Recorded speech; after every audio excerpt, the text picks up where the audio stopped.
Woo! We got a good episode today with Stephen Hackett from Relay FM. They have so many good tech podcasts that I enjoy listening to. I'll make sure to link that down below. But this is essentially a podcast about podcasting.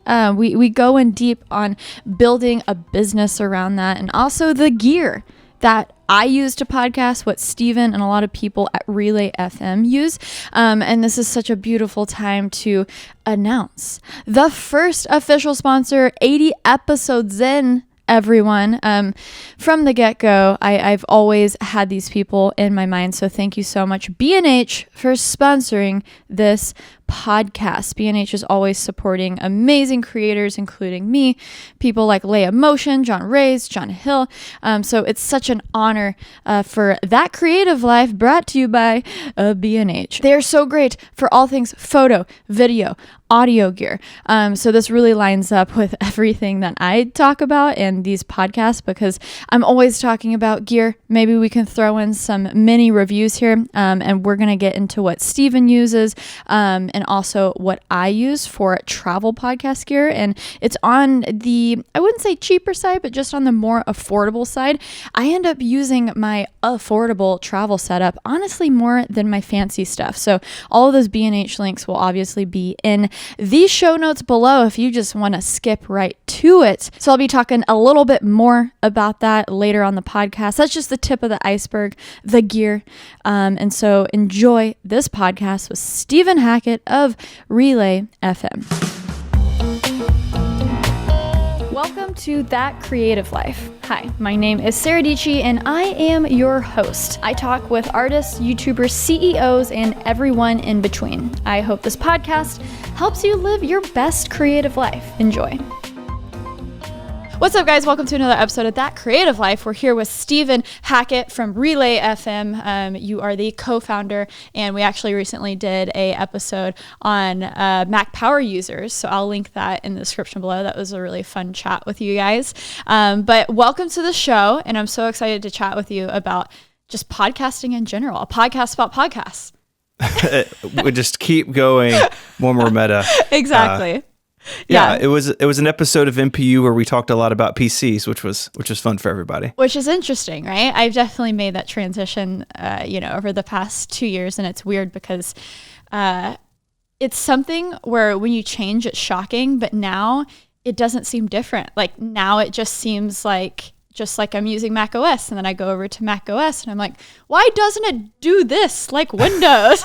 Because usually it's the opposite, right? Oh, well, we've lost you. That's too bad. I know, it's too bad. But I mean, I think that's a fun place to start with you, is kind of where did the tech obsession and Apple, and because you make a lot of great stuff about Apple. Thanks. So for me, it started in high school, where I was on like the high school newspaper. I was really cool in school. Like, I know it's hard to believe that now, sitting in like a front of a wall of antique computers. But yeah, so in high school, I kind of met the Mac in the newspaper program. And for a long time, I wanted to be a writer. And that's kind of where I started in college. Went to college for a journalism degree. But at the high school and then later the college newspaper, I sort of learned the lesson that the computer is just a tool to create something, right? If I had this idea in my mind for a layout or a design or an article or whatever it was, the computer was a set of tools to help me put that idea into the world. And I kind of feel like I've been chasing that idea ever since. That's awesome. And, fast forward to now, Relay FM is this amazing podcast network with how many shows now? It's close to 30. Oh my gosh. It's almost a lot. 30 podcast shows. And so what was that first podcast? What year was it? What was going through your brain, and why podcasting? Because something I'm excited to talk about in this episode is where podcasting is at now. It's had its second, third boom, but it sounds like you were in it from the get-go. Yeah, so really Relay's history kind of starts many years before Relay. Mike Hurley, my co-founder, and I, we've actually been doing shows together since about 2011. And in 2013, we had the opportunity to kind of do the couple shows he and I were doing just as a super side project, to be able to take them to the 5x5 network. And in that process, we launched a show called The Prompt. It was myself, Mike Hurley, and then Federico Viticci. He lives in Rome. He's the editor-in-chief of a website called Mac Stories. And the three of us started this show talking about Apple. And I'm sure, I know you've experienced this in your career as well. Sometimes it's just the right idea at exactly the right time.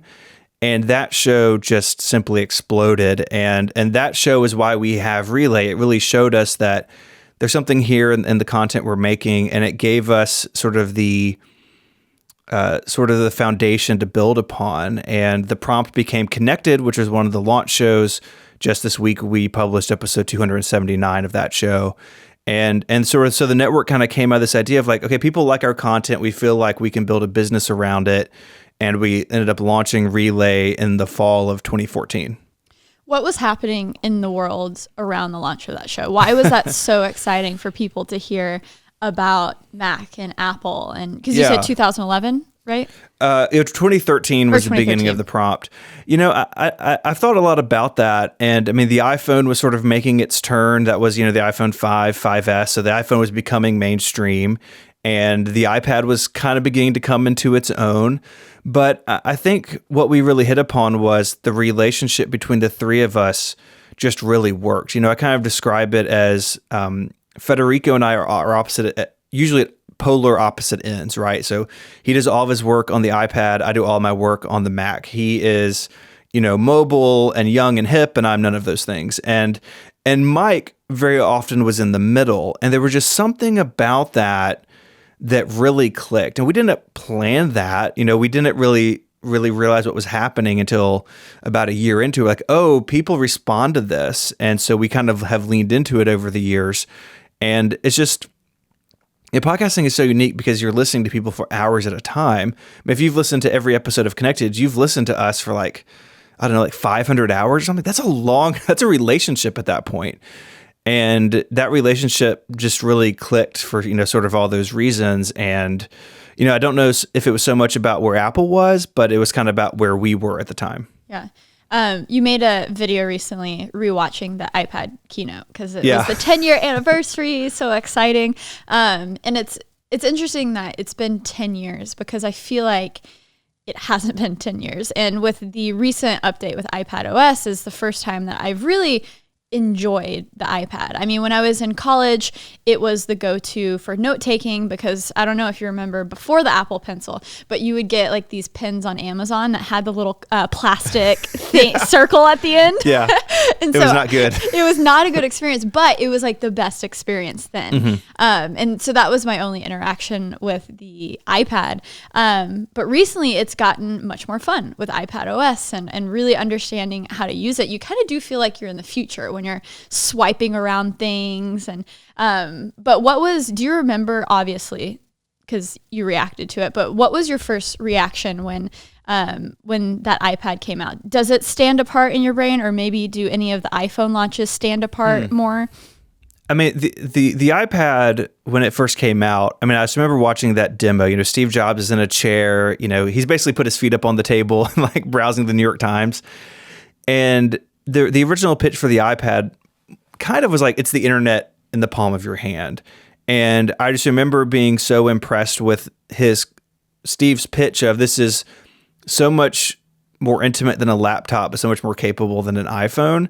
I think they kind of nailed that. Now, my frustration with the iPad in the years since has been that's kind of been a promise unfulfilled, I think, until iPad OS, where the iPad has always lived in the iPhone shadow. And now it's kind of been given wings to kind of go out on its own. And I think the iPad OS story is obviously only beginning, but there's always been this conflict within the iPad of it's rooted to the iPhone, but Apple, and especially like in the Tim Cook era, hey, this is the future of personal computing. It's like, well, it can't be both, and I think now they're finally willing to say this is its own thing, distinct from the iPhone, distinct from the Mac. And I think that's really good for the iPad and its future. Yeah, it's crazy that it's taken a while for some of the apps to really take off. And I think people are seeing with content creation apps, now we can edit video on the iPad. And it's becoming something that people, I think, have envisioned for a while because I think a lot of people wanted that from the start. And yeah, we really, really didn't get that in the beginning. Right. I mean, guys like Federico, he runs his business on his iPad. He does a lot of writing, but until recently, the creative story hasn't been there. And you look at folks like what Jonathan Morrison is doing, editing, he edited a video on an iPod Touch last year. It's like, you're a crazy person.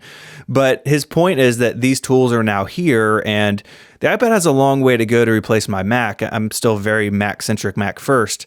But every year that it's getting a little bit better, and that's what we want to see. The iPad felt like it was sort of stagnant for a long time. Right. Because you are Mac first, did you purchase the trash can when it came out years ago, or have you always been iMac? So I did not purchase a trash can. I've got one now. It was a gift from a friend.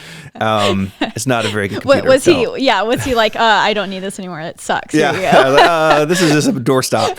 No. Yeah, so I have for a long time was, MacBook Pro, and then I built the studio when I went independent and used an iMac and then an iMac Pro for a long time. And then just in the last month, upgraded to a Mac Pro that I can't really justify, but I jumped on board with that. So how long have you spent with the Mac Pro so far? It showed up at the very end of the year, and it's really a fantastic computer. I can't really push. Audio work is like not that difficult, and the video that I do is all pretty basic. But I love the expandability, and I like the idea of sort of having what my friend John Syracuse used to call the Halo car, right? Like it's sort of no one needs the NSX. You want the NSX because you want like the best thing Honda and Acura can build, and there was definitely an element of that in it for me. Right. Has anything shocked you, or like what are those first impressions? Is it more of it's more of like the guilty pleasure, like maybe I don't need it, but it looks great on my desk and it makes work enjoyable? Or has anything been like, oh, that's neat, that's cool?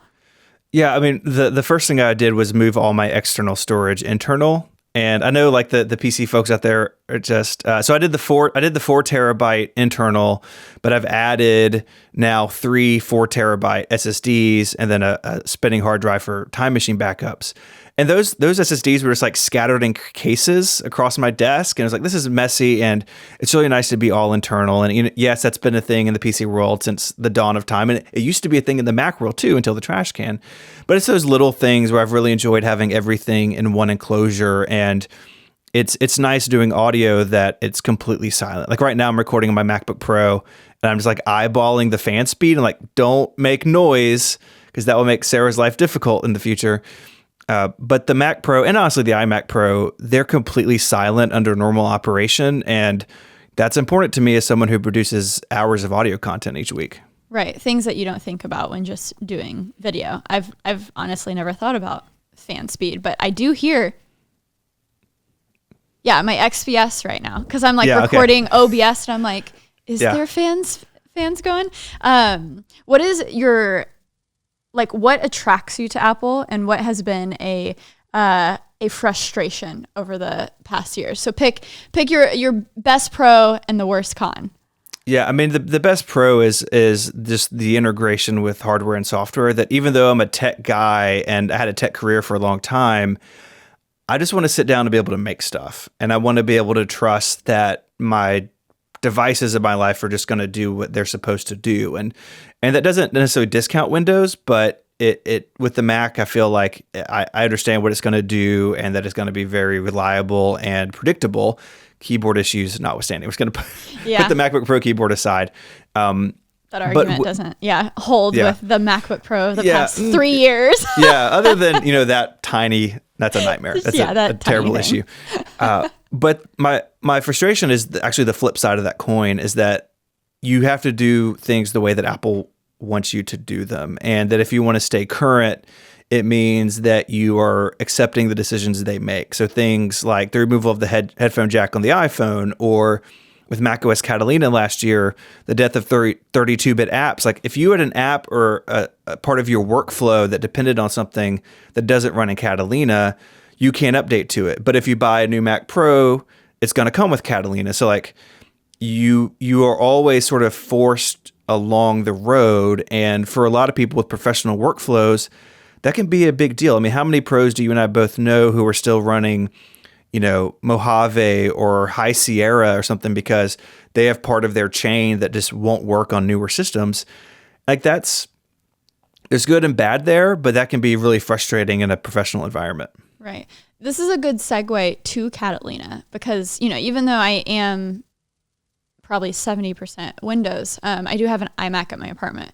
And Catalina has kind of been a nightmare. It's been so strange, like things, like little things, and it's still not fixed. But I don't know if you have experience with this, but I'll save something to the desktop or in the downloads folder. And then I'll go to Photoshop and I'll say open. And then I can't find it. Or I'll go to Google Drive and I'll say, upload to Google Drive. And for some reason, Finder isn't finding that recent file that I just saved.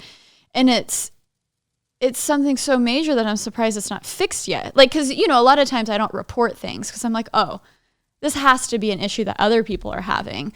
But I'm like, oh, maybe I need to report this. I mean, have you had any little things like that? I'm curious, have you had that specific problem?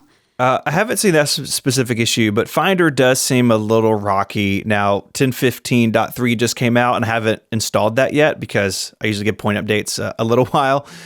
So, maybe they fixed it in 0.3, but there's definitely some roughness around the edges. And I think with Catalina, because they stripped out all the 32-bit stuff, I just have the feeling, I don't know this, but my gut says they've had to touch so much of the OS that there are some unintended consequences there. You mentioned Photoshop. Adobe was kind of late to the game for 64-bit support across the spectrum. And for this summer, running the betas, I was like, are they going to be ready? Like, I mean, how many people run Photoshop on a daily basis, right? I mean, it's hundreds of millions of people, and like, you got to be ready to go because people are going to hit that button. And so, yeah, there are those little edges, and that's been a big complaint on the Apple side of things, not just on macOS, but iOS and iPadOS as well, of like little details that seem to sort of fall through the cracks as Apple's gotten bigger. And that was where they really shined, like when I started using them. Yeah, and, with the software, man. Yeah. Everything, like you said, just worked, right? Right. Like when I was coming up and started using the Mac was during the OS X transition in 99, 2000, 2001. And, OS X was really rough for a while because it was new. And then they came into this era, like the iLife era, right? Like iPhoto and iMovie, all those apps are really flourishing. It's like top to bottom, everything was solid, but everything was much simpler then. And as the systems have become more complex and there's things like iCloud have their fingers in everything now, it just seems like nothing necessarily huge is wrong, but there's lots of little edge cases that like, this isn't doing what I expect it to do, or this checkbox doesn't do what it says it'll do. And that can be frustrating. Right.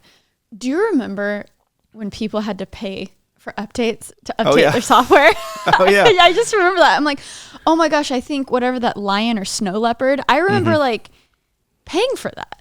Was it like $20, $35? What was the... Yeah, so for a long time, like OS X, like Jaguar, Panther, those were $129. And then I think with Snow Leopard, they went to $29, and then they went to $20, and then it was free at some point. And now, no one pays for software, right? But it used to be that, okay, I'm going to upgrade to Panther, so that's $129. Then I'm going to update to the new iLife, so that's another $79. Oh, iWork is new. It's such a different time. Exactly. And maybe you can touch on, the oversubscription fatigue life that I think a lot of people are feeling. However, bringing that up, I feel like it's not that bad compared to maybe it's the fact that when you bought it, there's a sense of ownership, right? But there's still that next year and 2 years, 1 or 2 years, you're still going to have to buy software again. Maybe it's because you have the choice, but I almost feel like, I don't know, the fact that we're not paying for OS softwares and then, the softwares that we really love that's part of our workflow, yes, we pay monthly. But are you feeling that subscription fatigue? I'm glad that we don't have to, buy Jaguar for freaking $129. I mean, I think, yeah, that's better. Yeah, or think about going back to Adobe, right? You used to pay for $600, right? Yeah. It's like, CS3's out and I got to sell a kidney to upgrade. Yeah. And so, there's trade-offs there. I definitely feel like everybody else. And as a lot of apps and services, especially on iOS, have moved to that model, it's an opportunity to say, is this tool or is this app or service really still meeting my needs, or am I going to go elsewhere? And, developers have moved to that because if you bought a calendar app, so Fantastical 3 just recently moved to subscription, and they're getting a lot of heat for it because it was a paid app, one-time payment. But if I bought Fantastical 2 5 years ago and I paid $4 for it, they're still having to maintain it. And so the pitch is, if you subscribe, we're going to do updates and add services, and it's going to be this thing. And I think the developers who are successful at it will be the ones who continue to improve. And so something like Overcast, which is a podcast player on iOS written by my friend Marco Arment, it is free. There's a subscription if you want it to unlock additional features. And for that, he's been able to update Overcast on a really regular basis. And he doesn't have to hold back updates for major point releases so people pay again. And that's cool that, every 6 weeks, Overcast gets a little bit better, but I'm willing to pay for that, and not everyone is. And so you have to make those decisions for yourself and see what apps and services you really rely on and what other ones maybe you could change. Right. Because I remember the beginning argument with Adobe, because they were really if you step back and think about it, like the fact that they had that foresight of what the industry is going to move to, and the fact that they moved to it too soon is interesting. And obviously it's doing well for them. I mean, they're just like raking in the cash, right? But once you start to think about apps like that, and even though I wish they were a little bit more stable, right? I can't imagine a time where it was based on only one-time purchases, and then in order to increase the revenue and the keep up, you just have to keep finding new consumers, right? Because even for those calendar apps, the only way that they're going to make more money is if they find new customers. So it is nice that, with, even though us on the consumer side, maybe we're a little bit tired, but the fact that, okay, maybe we're gonna be taken care of, and this app it's gonna hopefully be more stable. That's what we hope for, like the new updates. And so that's why I totally understand people's frustration when things are crashing and all that stuff. But I can't imagine how even Adobe was run on one-time purchases. Maybe I just can't even picture what that landscape was like 10, 15 years ago, because I wasn't super, I was young and didn't care necessarily about all the tech updates. But yeah, I don't know. Well, it's interesting too, because software in the old system was like a physical product. So like, this microphone I'm talking into, I bought it from B&H, they ship it to my house, and I own it, right? As a one-time payment, and I will use it hopefully for decades. But software or like digital goods, they are different because they require ongoing support. Like B&H is not going to come and update the capsule in this microphone or resolder something if there's some better soldering technology that comes down the road. But software can evolve and grow. And so I think it makes sense to a degree that you would pay for it on an ongoing basis. Now, it's up to the developers to prove that they're worthy of that money, right? Like Adobe, we're all chained to, so that is what it is. But there's lots of other good calendar apps. So Fantastical, just to use them as an example again, they got to prove that they're worth the $5 a month or whatever it is. I think it's harder for those smaller apps. Yeah, and especially if you're competing in a market where there's a free first-party app like Calendar or Podcast or something like that. So that you've got to prove that you're worth the money, and so moving to a subscription is sort of developers betting on themselves to say, yeah, we can continue to keep this up in a way that people will keep paying us. And there's I've got a lot of friends who are software developers. I don't envy any of them because those are really hard decisions to make. And well, plus development seems like magic. Like if we can just be honest for a second, like, I don't know how software development works. It's like you type in your computer, an app comes out. How does that work? It beats me. But they've got to prove to their customers that they're worth the investment. And that means that not all of them are going to make it, but it gives the ones who do put the work in a reward for keep moving forward. Totally. Yeah, hopefully we won't be paying $10 a month for every single app. But I totally understand the value there. Talking about Relay FM. So it's, the podcast network with almost 30 shows, crazy. So take me back to that first show. You said it's now connected. And what was the evolution of that? And why did you want to expand into other podcasts? So, okay, it's going well. What was the first step? Did you hit up more friends that seemed like, were they doing stuff in other industries? Were they foreign to podcasts and you kind of had to rope them in? What was that first kind of like, okay, this needs to be more than one show? Yeah, so when we launched Relay in 2014, it was actually 5 shows connected with sort of the cornerstone. And the other shows had also been on 5x5 with people we had worked with before or sort of had worked with at 5x5. And then one new show in analog with Mike and Casey Liss. That was the only kind of new show at launch in 2014. And we started with those 5 shows. And honestly, our vision was, if we can make a little money for our friends, that'd be great, but it'll be like a hobby type of thing. And very quickly, we were proven wrong in that. A couple weeks into it, we got a note from Jason Snell, who had been the editorial director at Macworld and an IDG on the whole. And he was leaving IDG and he wanted to start a tech show, which became Upgrade, and he brought Clockwise with him. And the network is like 3 weeks old at this point, and Jason Snell is like a huge name in our industry. I mean, I read Jason Snell in Macworld magazine growing up. Like, he was an idol when I was younger, and honestly still is. Don't tell him. Still look up to him a lot. I would embarrass him now, I think. But it became quickly apparent to us that we were building something that people wanted to be a part of.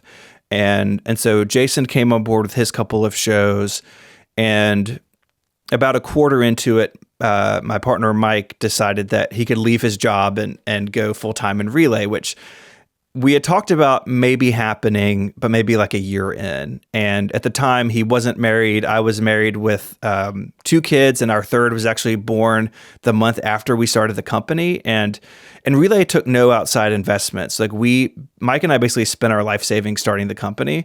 In hindsight, that is bananas timing. Is like, we're going to have a baby.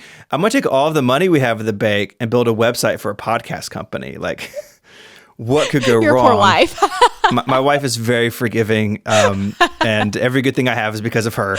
And thankfully it panned out. And I know so many people. I talk to so many people who are wanting to go independent with their creative work, and so many people are right on the bubble of, it's not working now, but if I put full-time effort into it, I think it could work. And that's where we were very quickly with Mike. And we really saw the return that after he quit his job, he worked in finance at a big bank, and he had some savings, thankfully. He had some runway, and when he was able to put full-time effort into selling the ads and producing his shows, that it really took off, and we saw our first sort of big acceleration of growth really pretty quickly. And we were able to pay ourselves back and make money pretty quickly, and it really kind of took off from there. Where were you guys finding those audiences? Was it because you had certain people in these industries with already existent influence coming in? But then also for, you're in Mike's shows, how were you not just being stagnant? Because I feel like with podcasting, there's not as much organic reach as other platforms, right? Yeah, there's no YouTube algorithm like surfacing new content to you, right? And that is a really interesting problem about podcasting that we can get into. But for us, Mike and I had a little bit of an audience through 5x5. And while we were there, the prompt grew so quickly. Can you talk a little bit about 5x5? Sure.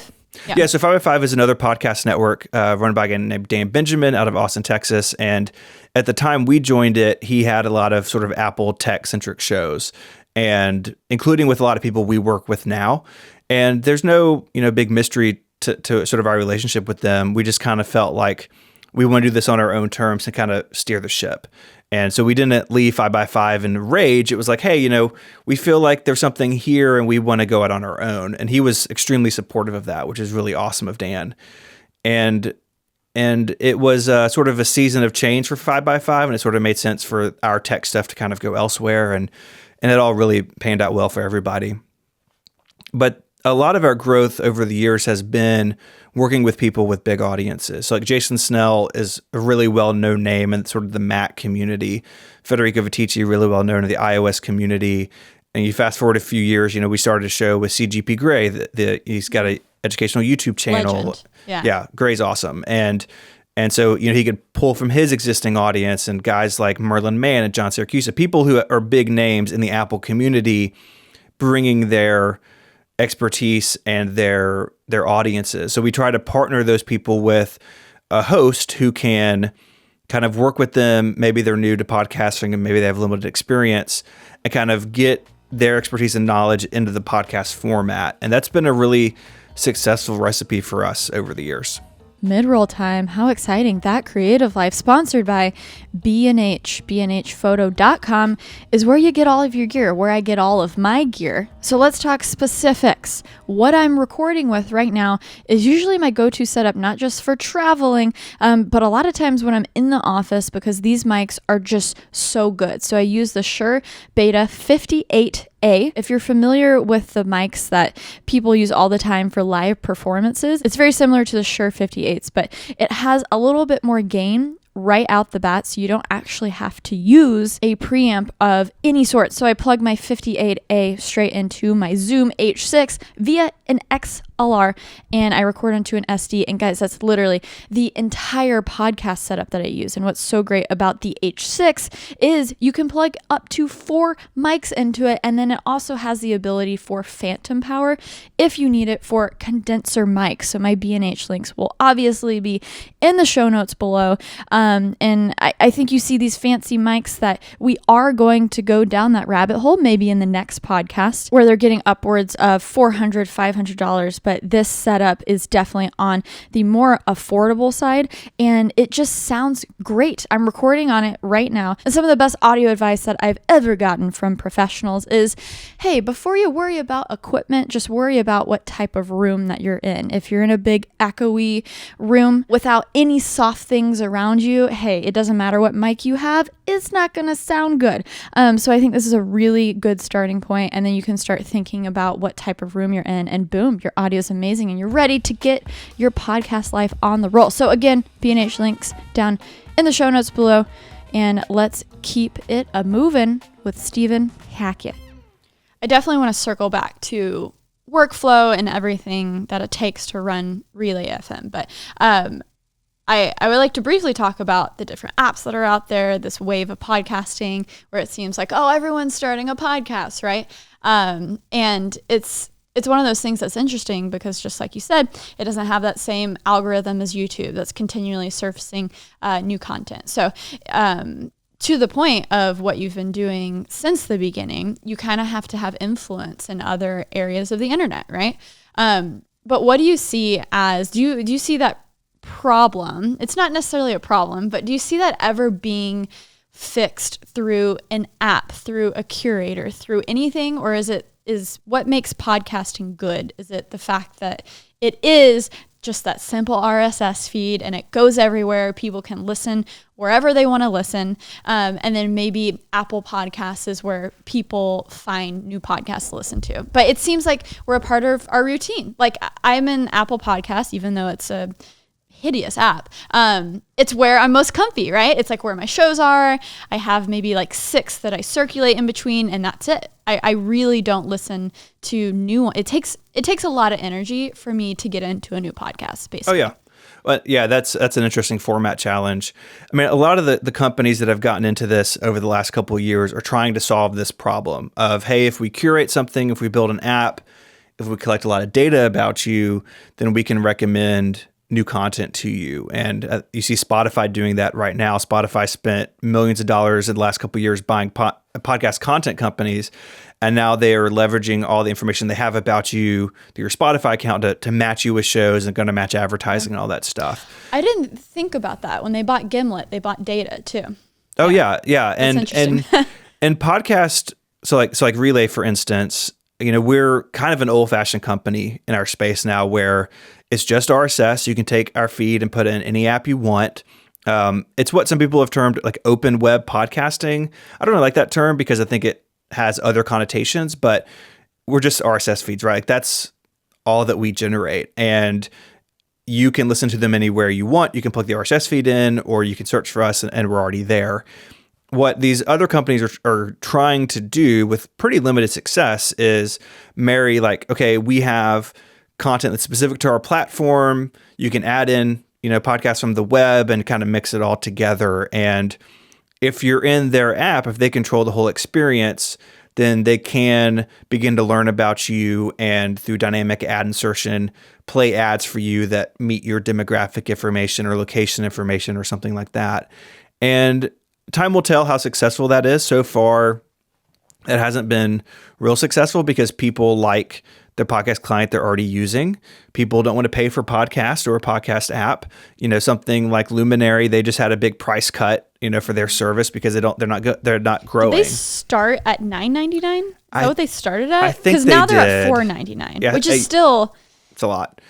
Like, even as someone who just started consuming podcasts maybe 3 years ago, I would probably be, the newer consumer that they're aiming for.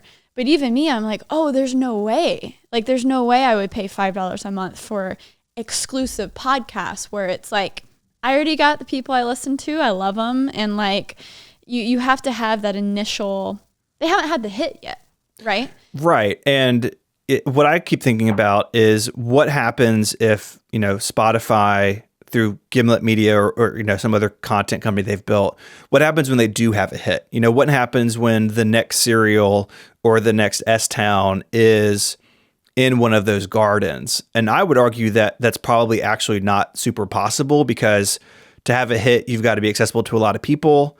And if you're not accessible to a lot of people, you can't have a hit, right? There's a chicken and egg there that I don't know if anyone has solved yet. But the way we view it is, we have a very successful business. It's profitable. It grows every year. And we do that and we don't know anything about our listeners, right? We know basically where you are in the world, by your IP address. And that's it. We don't know that you live in New York and, that you are interested in these things. And so we can funnel in an ad about a new camera to you because I've watched your channel for a long time. I know a camera ad would be very influential to you because you have a problem with new cameras. But we don't do that because that's not the sort of business we want to be in. And the other model hasn't proven to be successful yet. All the successful podcasts out there, for the most part, are built the way that we're built. Even if you look at something like our friends at Earwolf, I'm listening to the Office Ladies podcast, which is it's so good. I love it. Every Wednesday morning in the gym, that's what I'm listening to. Yeah. And they're doing, it sounds to my ear like they're doing some dynamic ad insertion, but they're doing it in a way that's over RSS. So it's not targeted to me necessarily, but they can change out their back catalog of ads and that sort of thing. And so maybe that's the middle ground, but it's still really early days. And the only business model that's really been proven successful is ours. And so we don't feel pressure to run out and build an app and put a garden around the relay shows because the relay shows are really successful without all that junk. So many points I want to. I know. Sorry, I get fired up. No, yeah. So the dynamic ad insertion, for the people who aren't aware, can you kind of explain what that is? Because it is weird when you start. Because I like Gimlet podcasts, and sometimes I'll go back and like re-listen to some of the startup episodes. And it was funny because I went back to the first season, and it's like, oh, wait, this is the same exact ad that was just playing on one of their recent podcasts. Like, interesting. What is that only accessible to these big networks through like proprietary tech, or how does that even happen? Because, us or me, who's just uploading via Simplecast, which I'm a big fan of, Simplecast and Brad, that I'm just uploading everything as one episode. And if there's ads, it's baked into the audio, but that's not what a lot of these big podcasts are doing. Yeah. So usually how this works is they record the shows and they add separately. And the tell normally is music before and after the ad break, because that's how they find. So I've poked fun at my friends at Vox for this over the years, because sometimes you hear the Vergecast and they have this like funny music sound effect. Then there's an ad and the closing sound effect is the same clip played backwards, which I love the humor in that. But on occasion, you'll hear the start of it and the end of it with no ad in between. And so they didn't sell that spot, or the ad wasn't inserted. And so that's sort of the tell. That's how the Office ladies They've were had in it the too. first few episodes. Because I'm like, okay, is this being really smart and basically getting their audience to get used to an ad break going here? I don't know. Or did someone miss it? It's so strange. Yeah. So how it's working is they they have a most of the time there's software that can handle this for you, or it's even dynamically done for you, where the ads are inserted into the file basically on its way out the door. And so a show like, and this is pure speculation, say like the Office Ladies, I would imagine their back catalog would be very successful, right? That someone's going to, that podcast is going to last for years because there's a lot of Office episodes to talk about. But two, people are going to find it and want to listen to all of them.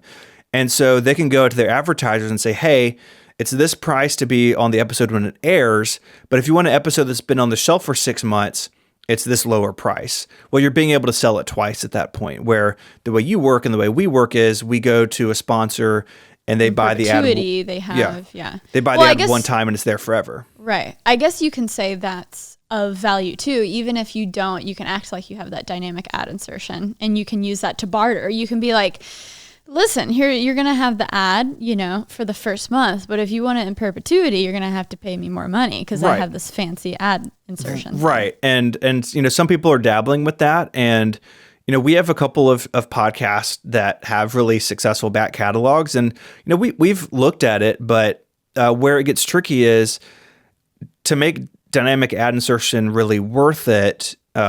It does take work and you have to factor that into the cost, and you got to deal with the software and you got to deal with the quality issues, right? Where sometimes things don't line up, or if you use chapters like we do in a lot of our shows, the ads have to be the exact same length or you break the chapter markers. Like there's lots of follow-on effects that for us, it hasn't been worth it yet.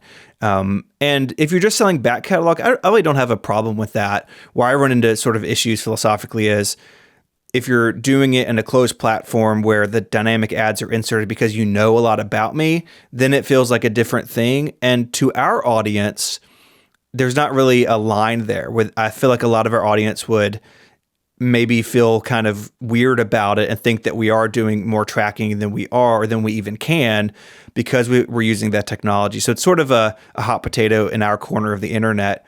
Because the reality is, like RSS podcasting, what you do and what I do, there's no tracking. RSS is a really dumb technology, which is one reason I love it so much. Like, it's just a feed, right? There's nothing else going on, and there's simplicity in that. These companies like Earwolf, they are on all these same platforms that we're on, but you're saying they're just using a different distributor via their Simplecast, whatever it is. It's that software that's capturing more of the information about their listeners. Well, if you're just listening to like Office Ladies via RSS, there's no tracking that they can't do. Right. If you are listening to it in an app that they control that you're logging in with, that's sort of the line. So you can do dynamic ad insertion just to sell your back catalog, just to bill a second sponsor. So it's almost up to the apps that we're listening to. It's up to Apple Podcasts, Overcast. Right. Okay, so they kind of control that. Right, and without a login, there's really nothing that they could do. So say that Overcast would want to start tracking listeners, and Marco has a very good, well-reasoned, thought-out privacy policy, and Marco would never do this. I'm picking on him because I know him. If Marco's evil twin took over Overcast, it's Marco but with a goatee, and evil Marco, and he wanted to start tracking his listeners, there's really not much he even could do because RSS is so simple. And so there's because RSS comes from an old version of the internet, right? It's so basic. That's why you see these companies like Luminary building their own player, and it's why you see Spotify bringing people into the Spotify app, because once you're in their app with an account and information, that's where the tracking is taking place. It's really once you're in their walled garden. And if you're just out in the RSS ecosystem in Apple Podcast or Pocket Cast or Overcast or whatever, then you're sort of separated and insulated from all that other tracking. That's interesting. And this is the last question I'll ask about dynamic ad insertion. Yeah, we've lost everybody. We're talking about the RSS I know. spec. Everyone's gone. I know. Goodbye, all. Make sure to subscribe to both of us. But I am curious, is it something that you have to have as you're uploading the episodes, or can you like figure out that software that does the dynamic ad insertion and can you go back into your past episodes and basically, is that what you're saying in terms of it might be a little bit messier because you would be adding a dynamic ad in a podcast that wasn't like, there's no 5 seconds of silence, so it might get a little messy? Right. And we haven't like I haven't played with many of these tools in a while. And so, and a lot of them are proprietary to, maybe they've built their own or have their own workflow for it.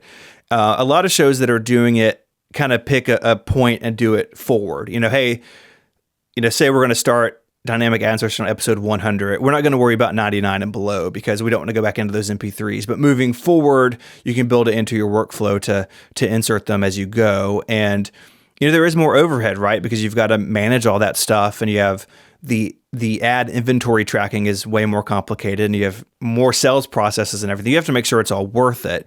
So a lot of shows that I listen to that I've noticed moving over to it, it seems like they're just picking a point in time and just doing it moving forward. Yeah, because I wonder what the complexity of the sales of that is. Oh, when Gimlet's putting their most recent ads on all of their shows. Right. Well, what does that mean for the original ad that they sold for that show? They're having to worry about licensing it out for a certain amount of time periods. Oh, you only get this for a month, but then those same ad people, you're probably also selling dynamic ads to. Right. So it's like, you're right. I mean, you have to think about the grunt work that goes into managing that. Yeah, it's a lot of overhead. And for a company our size, it's Mike and I, and then we have a sales manager who works part-time, and we have sort of an administrative person that works part-time, and we have freelance editors and stuff. But we're a very small company, and you've got to be the size of, Earwolf or Gimlet or somebody to manage all that stuff. And if you're that size, then you also need to bill more so you can be that size, right? It's the chicken and egg thing, right? It's like, Relay is a lot smaller than those companies, but Mike and I make a comfortable living because we've kept it simple and we've kept it small, and we can pay host on 30 shows, good money in most cases because we have a system that works for us. And so, again, we don't look at that and feel immediate pressure. We're always keeping an eye on it, right? If there's a big swing in the industry and it's dynamic ad insertion or bust, then we're probably going to do it. But the industry is nowhere close to that yet because, again, none of it's really been proven to be hugely successful, especially in the market our size. At our size, we have personal relations with all of our sponsors, just like you do, right? You know who you're working with, and it's about the relationships. It's the same way for us. We don't have to operate at that bigger level because we're not at that bigger level. Right. Let's talk about brand partnerships. And I feel like there's definitely two ways to go about it with podcasting because it is such it's matured, right? I mean, there are certain companies that know how to do podcast sponsorships and they only go by the CPMs and it's that or bust. And then I found also within being in the YouTube space, a lot of these YouTube creators have already existing relationships with brands on the YouTube platform. And the moment you try to bring maybe a classic like a Squarespace over to the podcasting space, they're like, no, you don't understand. Squarespace does so much advertising that the same team that's doing YouTube is nowhere close to the podcast team. So it's interesting to, there's big differences between the companies that are kind of like, I wouldn't say spray and pray because I think Squarespace and those people are very thoughtful of who they partner with. But they're still, I would say, they're the type of brand that is kind of everywhere within podcasting. And because of that, they very strictly go by the CPMs, right? And what the market says you should be paying for podcasts. And then what I've been finding, and also what I've been doing with my audience, is, there's brands that I have a deeper relationship with, and you can kind of go to them and say, hey, you don't know a lot about podcast sponsorships, and honestly, the CPMs that I'm getting from these brands are just not attractive to me at all. If they want my biggest 15,000, 20,000 fans that are listening to my podcast, I just don't think it's worth selling out to the prices they're giving me. So how can you come along? And for example, it's like B&H, we were talking about them earlier. I have a close relationship with them. So it's like, how can you guys come along, sponsor the podcast, but also how can we extend that to other things? With that, there's more work. There's more decks you have to make. There's more of a environment that you have to provide for them with Twitter and Instagram to make the deal a little sweeter.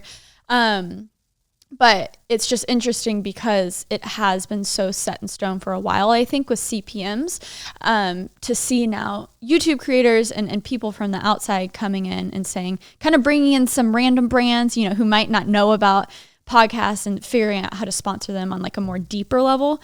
That was just that's not a question, but a note. But my question to you is, how has the sponsorships and working with brands, has that evolved over the past 5 years? Is it on has it just been on a tight schedule where that's the benefit of podcast sponsorships, is there's a everyone knows what they're going to get, right?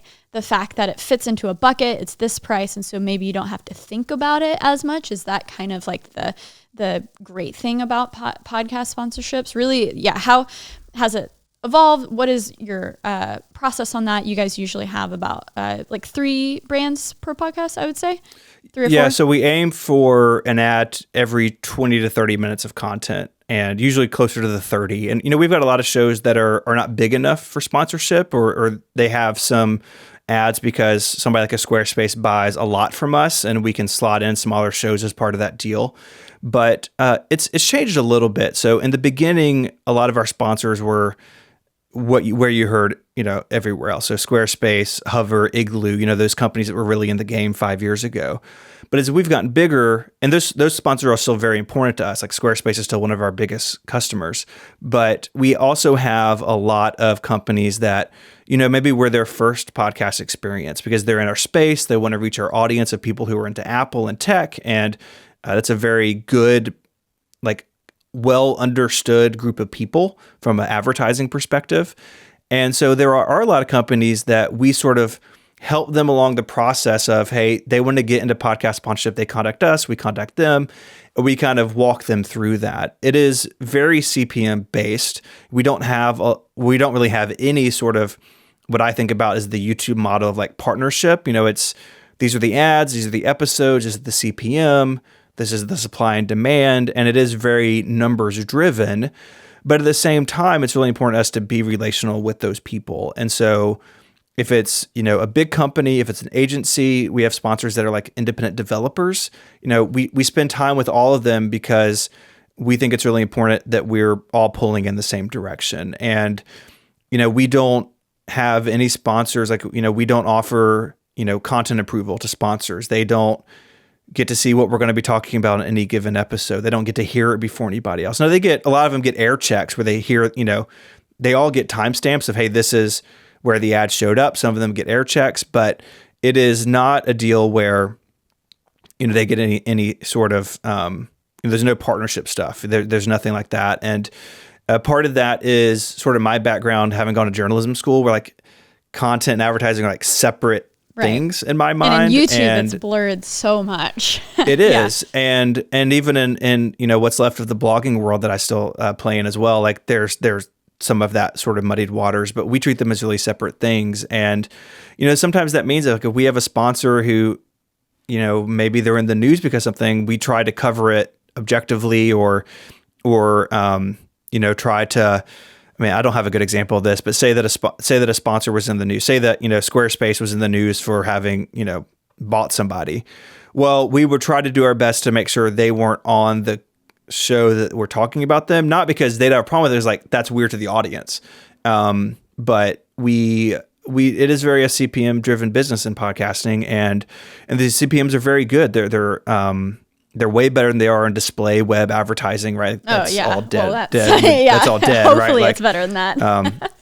That's fractions of pennies on the dollar compared to podcasting. And we've been able to find success in that model. And, most of our sponsors are longtime sponsors. There are very few companies, big sponsors we've had that have left us. And if they do, it's because they were bought by somebody or their market changed. We've never had anybody leave because they were, deeply unhappy with how we treated them or how their ads worked. Squarespace comes back year after year because it's effective. If it wasn't effective, they wouldn't spend the money with us or with you or with anybody else. And so listeners, sometimes, we hear like, oh, I've heard this ad over and over. It's like, yeah, because it works for them. And sometimes it takes 7 ads from Squarespace for you to be like, oh, I am ready to build a website, right? It does take a few for it to click. Right. Which is why a lot of our stuff is call and response. So it's, hey, use this offer code, go to this URL, because then Squarespace knows, oh, that person came from Connected, or that person came from Cortex, or that person came from Sara. And that's how they're tracking it. Again, because to the previous conversation, there's not all those metrics, right? Like if you're on the web and you click on an ad, like someone's analytics package knows everything all of a sudden, right? And that's not true if you just listen to a URL on the subway and then you go to your computer 3 weeks later to build a website and, do squarespace.com/whatever. Like the only link is that URL. And so it's a very simple model, and it means that a company our size can manage the portfolio that we do because there's not a ton of moving parts. Let's talk about analytics, because recently in the podcast world, it was a little shooken a little bit with IAB analytics in terms of now the industry, which I think is a very healthy shift. It's not just about downloads and those episodes sitting on someone's phone, but it's about someone clicking into the episode and actually listening to it, right? It's more about listens instead of downloads. But with that, because it's with good intentions, right? With any industry growing, people want to make sure that the analytics that they're using are, they're reflecting people actually listening and engaging with the content. But then that also means that these different platforms have to opt into it. So it is still a little bit weird because certain platforms like Anchor, they were concerned about, they just want numbers to sell to someone. So they're not using IAB analytics. They just want numbers, right? And then Simplecast, when they want to be, like a credible platform. So they incorporated it, but they had to do a lot of, hey guys, so your numbers are probably going to go down.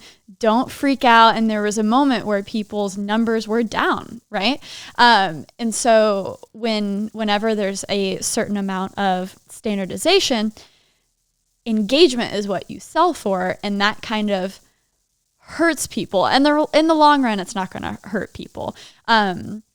But temporarily, it was kind of like, oh my gosh, my numbers went down, right? Do you have any insight on the kind of that recent change with IAB? And what hosting platform do you guys use? Yeah, so we use Libsyn, which is a huge platform. Yeah. If people aren't aware, Libsyn is... Yeah, they've been around since the beginning almost. And Libsyn is mostly a back end. So like we have our own custom CMS that we built and continue to develop on. So Libsyn is just the back end for us. They do have a front end, but most people use it the way we do. And Libsyn switched to IAB whenever it was, a year and a half ago, or I don't time is a flat circle. And yeah, so there were adjustments in the numbers, and no system is perfect. I think IAB probably isn't perfect. But if everyone agrees to the same imperfect system, then it kind of doesn't matter if it's perfect or not, because everyone's on the same playing field. And it was when we started, Libsyn numbers would report one thing, but then if we ran it through something else, they'd be like pretty different. It's like, okay, well, who's right? And you just didn't know. And again, because like an RSS feed that delivers an MP3 file, it's so simple. Like, okay, well, you downloaded it on your phone and your iPad. Is that 2 downloads? Is it just one? IAB tries to address that by looking at time windows and IP addresses. And like, for me, I've got an iPhone and iPad and a couple computers, right? So like, if I download it 4 times, I'm not 4 people. I'm one person. IAB tries to distill that. And again, no system's going to be perfect. But with that, you have to collect more data, right? Right. Which, we don't want to do and we can't do because of the technology anyway. So the IAB and people moving to that has leveled the playing field a bit. And I think ultimately that's probably a good thing. Even if the numbers aren't perfect, if everyone's, speaking the same language, and that's good enough. And, everyone saw adjustment with IAB. We did like everybody else, but I think Libsyn stats where they were already really good. And so, some people saw big drop-offs using other platforms. Ours, it wasn't really that big of an adjustment, but IAB is here to stay if you're in the podcasting world, and that's fine by us. Yeah.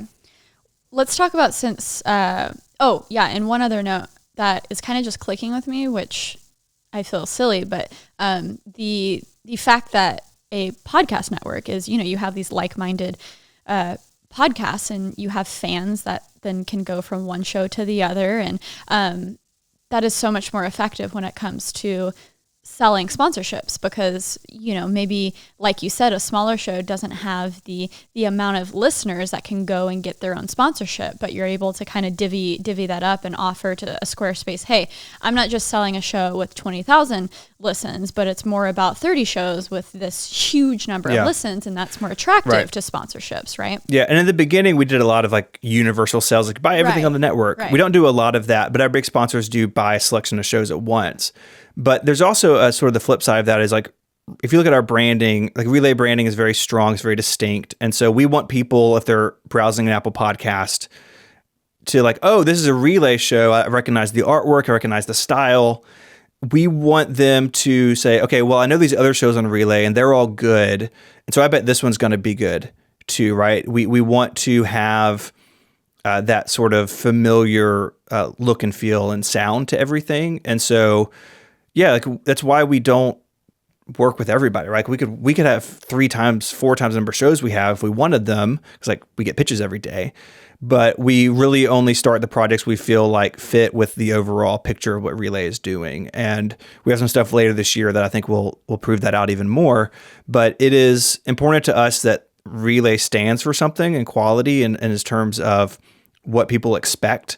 And that's, another way that someone, maybe one of the smaller shows on the network can grow, or at the very least gain attention that maybe it wouldn't if it was just out on its own. Because podcasts are there's kind of some smoke and mirrors to, the selling ads and all that stuff. So thank you for sharing about it. But I think because of that, a lot of shows figure out that, it's going to be way more likely to sell ads if I go with a network, right? And that's why networks are so attractive. What would you say, could you put a number to like an average amount of listens that a network would even consider a show for? No, it's hard. In the tech sphere, it's hard to advertise on shows that are smaller than maybe, 15 to 20,000 downloads an episode. That doesn't mean it's impossible, but that's really where it gets a lot easier. We have shows that are smaller than that advertise. But I think the bigger issue of the numbers is being in a content area that sponsors are in. And so we're pretty much just in tech. And, we've looked at branching out into other areas. Like, so we have a show on the network called The Pen Addict about fountain pens and stationery and stuff, which is like a whole nother brand of nerdiness. It's like a niche inside a niche. Oh yeah, it's way down the rabbit hole. But that show sells pretty well because that industry, like those companies want to advertise and there's not a lot of outlets for them. And so Brad and Mike, who are on that show, like it's sold out because those pen companies, even though it's not a huge show, those pen companies want that audience. And so if you can find the brands or the companies in your sphere, you may not have to be that big if you can offer something that they can't get anywhere else, right? And so that is sort of the other piece of it. If you're going to start a tech show, there's a lot of people in the room already, but if you can find an area that you can offer something to advertisers, you don't have to necessarily be that big to start selling. Right. To wrap things up, I think it'd be interesting to hear in terms of, because we're all gearheads over here, Sure. What you, not just you personally use for gear, but as you bring in new shows, I'm sure that a lot of people are like, oh, hey, Stephen, Mike, you guys know what you're doing. Like what should be my workflow? And so what's some advice that you give to people from the start to finish in terms of distribution, the preamps that you're using, the mic, and then also where do you edit your podcast in? It's mostly just a lot of crying and screaming, running in circles. Exactly. Talking about gear, just as a side note, my light is slowly dying, so I just feel like I'm descending into darkness here. So I apologize. I know. Luckily, it just happened at the end because I literally have like construction workers outside now, just like grinding something. Yeah. So we started good. We're ending it's a disaster. Exactly. I don't do much video, sorry. So we get that question a lot, and the reality is that you can start, pretty simple. And so my sort of like favorite setup for most people, if you're willing to spend some money, I really love the Shure Beta 87A. It's a microphone. It's usually a couple $100. You can get it discounted. It goes on sale all the time.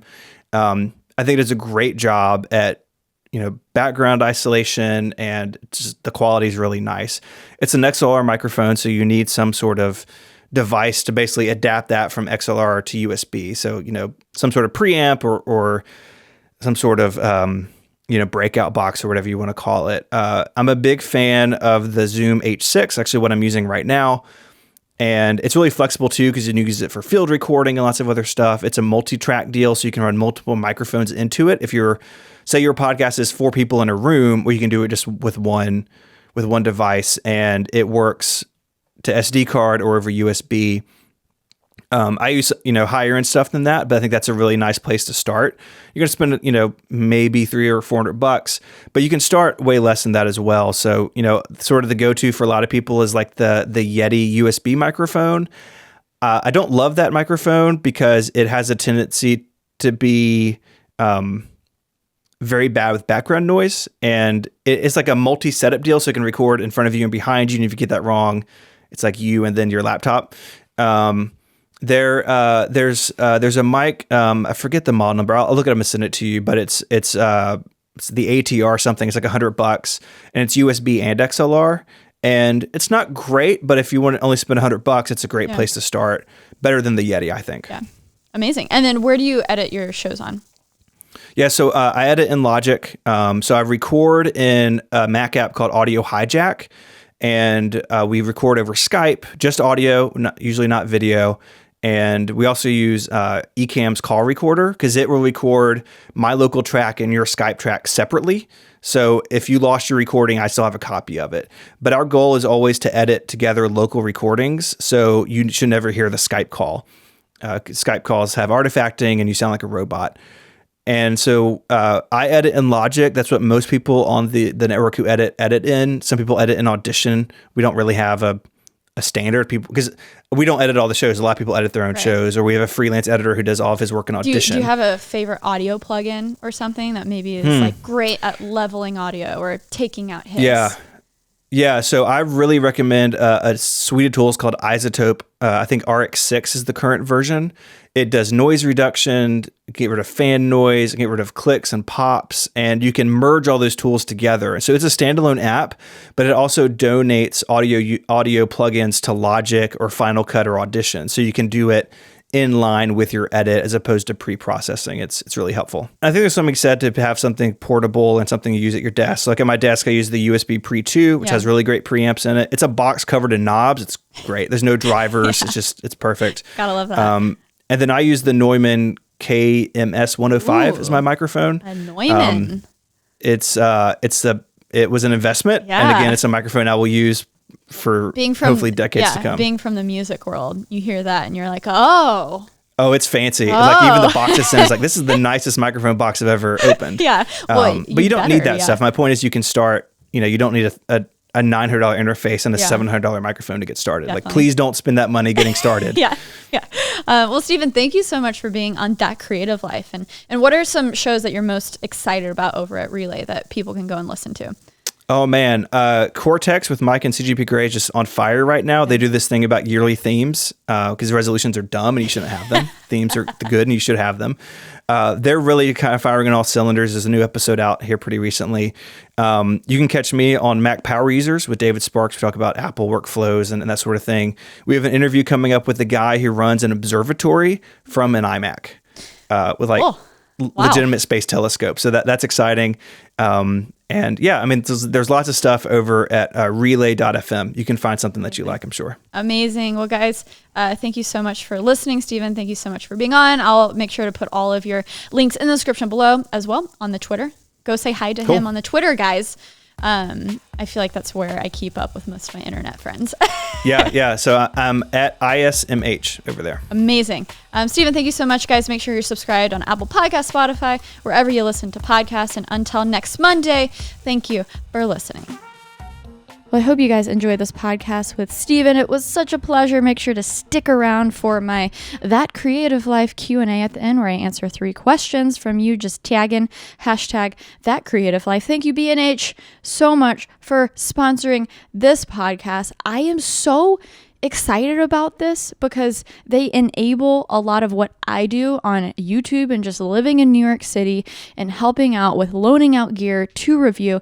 So this is kind of exciting for me to have these mini reviews within the podcast to maybe satiate any questions that you have about gear, photo, video, and audio. It's taken me a long time to figure out really my audio setup. So hopefully I can make that easy for you by just linking everything down in the show notes below. And you know, B&H is so great about really supporting the community here in New York with the other creators. So it's an honor. And if you're ever in New York, again, their superstore is insane.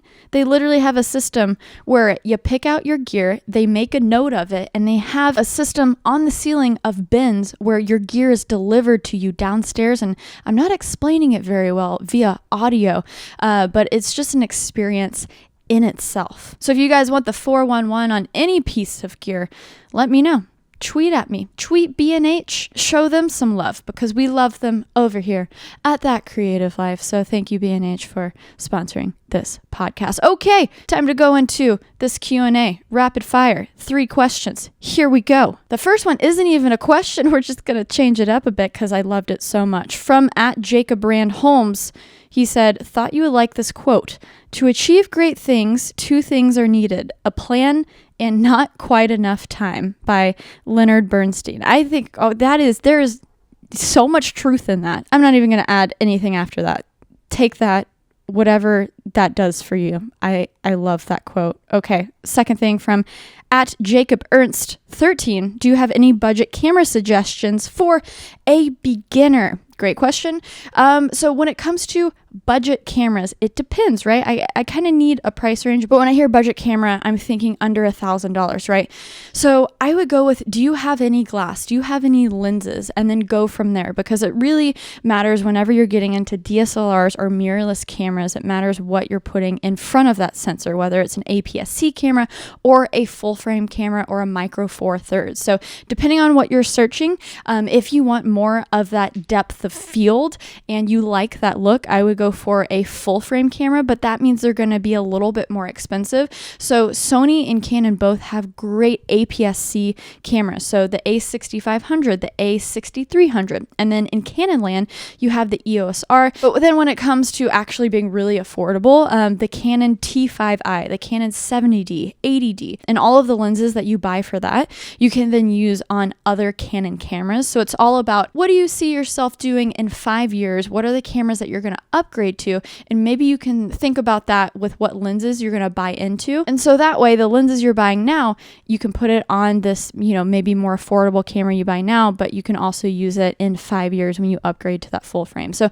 I'm a big fan of Canon and Sony, and then also the Panasonic GH5. And that's a great question because I will link the B&H links down in the description below. Okay, last and final question. Remember, you can just @Sara DIETSCHY on Twitter with the hashtag #ThatCreativeLife, and I will answer your questions at the end of every pod. I thought this was a fun one from Isaac. Can you shoot your entire next review on the iPhone and only edit with iMovie? No external mic either. You know what? I've been very interested in mobile editing recently because I found an app that actually made sense to me and had a few more features than iMovie. It's called Villo, VLLO. And I've been having a lot of fun with it for posting Insta stories and honestly just main feed videos. It's so cool to be in a space where, hey, we can edit these things straight from our phone, upload them to Instagram, Twitter, YouTube. What a time to be alive. But then when you enjoy the process of just making videos, I find a lot of joy in getting as much quality as I can from my Sony a7 III, the lenses, my Blackmagic. So I don't see me shooting all iPhone videos anytime soon, but this is such a good moment to say the best camera you have is the camera you have with you, and that might be an iPhone, a Galaxy S7. Just start, guys. Just start. Thank you so much for listening to That Creative Life. Until next time, guys, make sure you're subscribed on Apple Podcasts, Spotify, Google Podcasts, wherever you listen to podcasts. Thank you, B&H, for sponsoring this episode. Thank you for listening. Talk to you next Monday.